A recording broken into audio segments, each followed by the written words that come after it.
Life experiences की एक रंगोली है जो खुशी, गम, प्यार और बिछड़ने के धागों से बुनी हुई है। हर रंग, हर पैटर्न हमारी जिंदगी के अलग अलग पहलुओं को दर्शाता है। ये रंगोली हमें याद दिलाती है कि जिंदगी में हर अनुभव का अपना महत्व है, चाहे वो अच्छा हो या बुरा।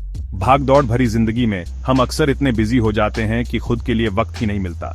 हम अपने काम, जिम्मेदारियों और सामाजिक अपेक्षाओं में इतने उलझ जाते हैं कि खुद को भूल जाते हैं। इस दौड़धाम में हम अपने अंदर की शांति और संतुलन को खो देते हैं।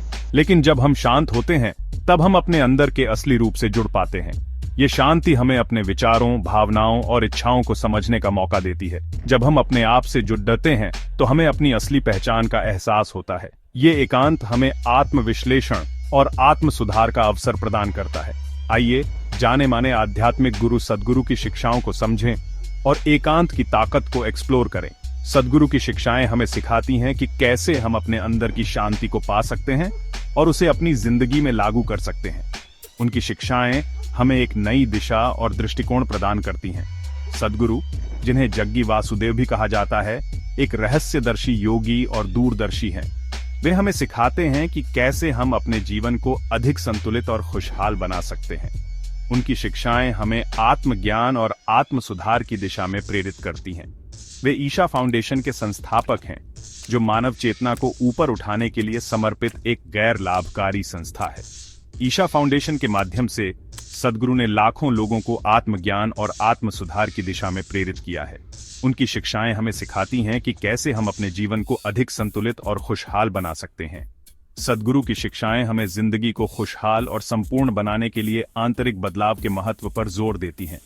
वे हमें सिखाते हैं कि कैसे हम अपने अंदर की शांति को पा सकते हैं और उसे अपनी जिंदगी में लागू कर सकते हैं। उनकी शिक्षाएं हमें एक नई दिशा और दृष्टिकोण प्रदान करती हैं। एकांत की ताकत के बारे में उनकी शिक्षाएं हमें आज की भाग दौड़ भरी जिंदगी की मुश्किलों से निपटने का एक नया नजरिया देती हैं।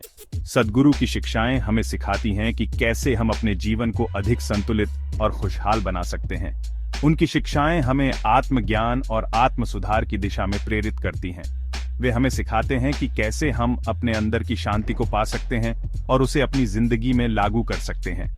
उनकी शिक्षाएं हमें एक नई दिशा और दृष्टिकोण प्रदान करती हैं। अकेले होने का मतलब हमेशा अकेलापन महसूस करना नहीं होता। एकांत में हम खुद के बारे में सोचते हैं और अपने अंदर के असली रूप से जुड़ते हैं। एकांत का मतलब दुनिया से दूर भागना नहीं है, बल्कि खुद के साथ समय बिताना है। एक शांत झील की कल्पना करो, जिसकी सतह पर हवा का कोई असर नहीं है। इसी शांति में हम अपना असली अक्स देख पाते हैं। इसी तरह एकांत हमें बाहर की दुनिया के शोर को कम करने और अपने अंदर ध्यान केंद्रित करने में मदद करता है, जिससे हमें खुद को समझने में आसानी होती है। आजकल की भागदौड़ भरी जिंदगी में हर समय मोबाइल और सोशल मीडिया पर एक्टिव रहने के कारण हमें एकांत का अनुभव करने का मौका ही नहीं मिलता। लगातार आने वाली जानकारी, नोटिफिकेशन और हमेशा बिजी रहने का प्रेशर हमें परेशान और खुद से दूर कर देता है। लगातार बाहरी चीजें हमें परेशान करती रहती हैं, जिससे हमें अपने अंदर की आवाज सुनना मुश्किल हो जाता है। इन डिस्ट्रैक्शंस का असर समझना और अपनी जिंदगी में एकांत के लिए समय निकालना बहुत जरूरी है। सद्गुरु कहते हैं कि अंदरूनी ताकत और स्पष्टता के लिए एकांत बहुत जरूरी है।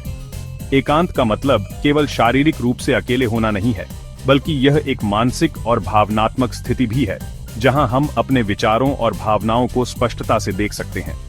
वे सिखाते हैं कि जब हम हमेशा बाहरी चीजों से घिरे रहते हैं तो हमारी एनर्जी बिखर जाती है और हमें अपनी अंदरूनी ताकत का पता ही नहीं चलता। शहर की भीड़-भाड़ और रोजमर्रा की भाग दौड़ में हम अक्सर अपने आप को खो देते हैं।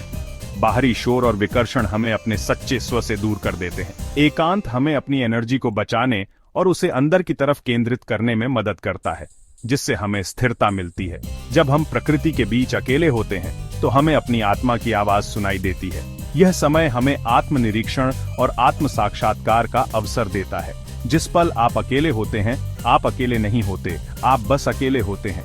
यह अकेलापन हमें अपने भीतर की गहराइयों में झांकने का मौका देता है। यह हमें अपने डर, इच्छाओं और सपनों को समझने में मदद करता है। सद्गुरु कहते हैं कि यह अकेलापन लोनलीनेस नहीं है, यह परम स्वतंत्रता की खुशबू है।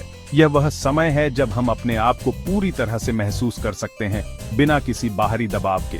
यह स्वतंत्रता हमें अपने जीवन के उद्देश्य को समझने में मदद करती है।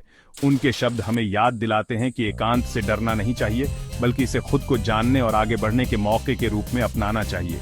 एकांत हमें आत्म साक्षात्कार और आत्म विकास का अवसर प्रदान करता है।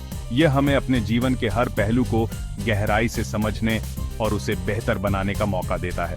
सद्गुरु के अनुसार एकांत में ही हमें सच्ची शांति और संतोष मिलता है। सेक्शन 5, एकांत की ओर प्रैक्टिकल कदम, अंदरूनी शांति पाना। यह अध्याय आपको उन सरल तरीकों के बारे में बताएगा जिनसे आप अपने जीवन में एकांत और शांति को आमंत्रित कर सकते हैं। जिंदगी में एकांत लाने के लिए ज्यादा कुछ करने की जरूरत नहीं है।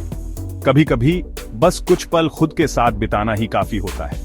यह समय आपको अपने विचारों को समझने और अपने मन को शांत करने का अवसर देता है। छोटी छोटी चीजें भी बड़ा बदलाव ला सकती हैं, जैसे कि एक पेड़ लगाना या पार्क के किसी कोने में एक झूला लगाना। ये छोटे छोटे कदम आपके जीवन में शांति और संतुलन ला सकते हैं। सद्गुरु कहते हैं कि हर दिन कुछ मिनटों से शुरुआत करें और धीरे धीरे समय बढ़ाते जाएं। यह प्रक्रिया आपको धीरे धीरे गहरे ध्यान में ले जाएगी और आपके मन को स्थिरता प्रदान करेगी। एक शांत जगह ढूंढें जहां आपको कोई डिस्टर्ब न करे। यह जगह आपके लिए एक सुरक्षित आश्रय होनी चाहिए, जहां आप बिना किसी बाधा के ध्यान कर सकें। यह आपके घर का कोई कोना, पार्क की बेंच या आपकी कार भी हो सकती है। महत्वपूर्ण यह है कि यह जगह आपको शांति और एकांत प्रदान करे। अपनी आंखें बंद करें और अपने अंदर ध्यान केंद्रित करें। अपनी सांसों पर ध्यान दें। यह सरल अभ्यास आपको अपने अंदर की शांति को महसूस करने में मदद करेगा। जैसे जैसे विचार आते हैं, उन्हें बिना जज किए स्वीकार करें और धीरे से अपना ध्यान वापस अपनी सांसों पर लाएं। यह प्रक्रिया आपको अपने विचारों को नियंत्रित करने और अपने मन को शांत करने में मदद करेगी। रोज कुछ मिनट की प्रैक्टिस भी हमारी सेहत पर बहुत अच्छा असर डाल सकती है। यह न केवल हमारे मानसिक स्वास्थ्य को सुधारता है, बल्कि हमारे शारीरिक स्वास्थ्य को भी बेहतर बनाता है। ध्यान और एकांत के ये छोटे छोटे पल आपके जीवन में बीढ़ा बदलाव ला सकते हैं। सेक्शन 6, एकांत और खुद को जानना, एक गहरा रिश्ता। खुद को जानने के लिए एकांत एक पावरफुल टूल है। जब हम शांत होते हैं तो हमें अपने विचारों, भावनाओं और आदतों का ज्यादा पता चलता है। खुद को समझना आगे बढ़ने और बदलने के लिए बहुत जरूरी है। मान लीजिए आप एक घने जंगल में घूम रहे हैं। आप अलग अलग पेड़, पौधे और जानवर देखते हैं। इसी तरह एकांत में हम अपने अंदर की दुनिया की यात्रा करते हैं। सेक्शन 7, एकांत की बदलने वाली ताकत, अंदरूनी शांति की खोज। एकांत की ताकत हमें हमारे असली रूप के करीब लाती है। बाहर के शोर को कम करके हम अपने अंदर की शांति से जुड़ते हैं। ये शांति बाहर की चीजों पर निर्भर नहीं करती, बल्कि हमारे अंदर से आती है।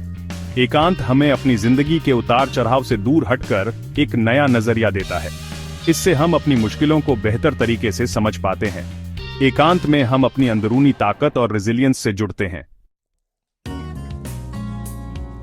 सेक्शन 8, वर्तमान में जीना, एकांत की कुंजी। एकांत का अनुभव करने का एक तरीका है वर्तमान में जीना। जब हमारा दिमाग पास्ट या फ्यूचर के बारे में सोचता रहता है, तो हम वर्तमान की खूबसूरती को मिस कर देते हैं। अपना ध्यान वर्तमान पर लाकर हम एकांत के लिए जगह बनाते हैं। अपनी इंद्रियों को वर्तमान में पूरी तरह से लगाएं। अपने आसपास के नजारों, आवाजों, खुशबुओं और एहसासों पर ध्यान दें। वर्तमान में खोकर हम अपने दिमाग के शोर को शांत करते हैं और शांति का अनुभव करते हैं। सेक्शन 9, निष्कर्ष, एकांत, अंदरूनी ताकत का रास्ता। आज की भागदौड़ भरी दुनिया में एकांत हमारी आत्मा के लिए एक शरण स्थली है। शांत रहकर ही हम अपनी अंदरूनी ताकत, विजडम और शांति से जुड़ पाते हैं। जैसे जैसे हम अपनी जिंदगी में एकांत को शामिल करते हैं, हम खुद को जानने और आगे बढ़ने के सफर पर निकलते हैं। आइए सद्गुरु की विजडम को याद रखें और एकांत को अकेलेपन के रूप में नहीं, बल्कि अंदरूनी ताकत, स्पष्टता और संतुष्टि के रास्ते के रूप में अपनाएं। शांति में ही हम अपनी अंदरूनी क्षमता को खोज पाते हैं।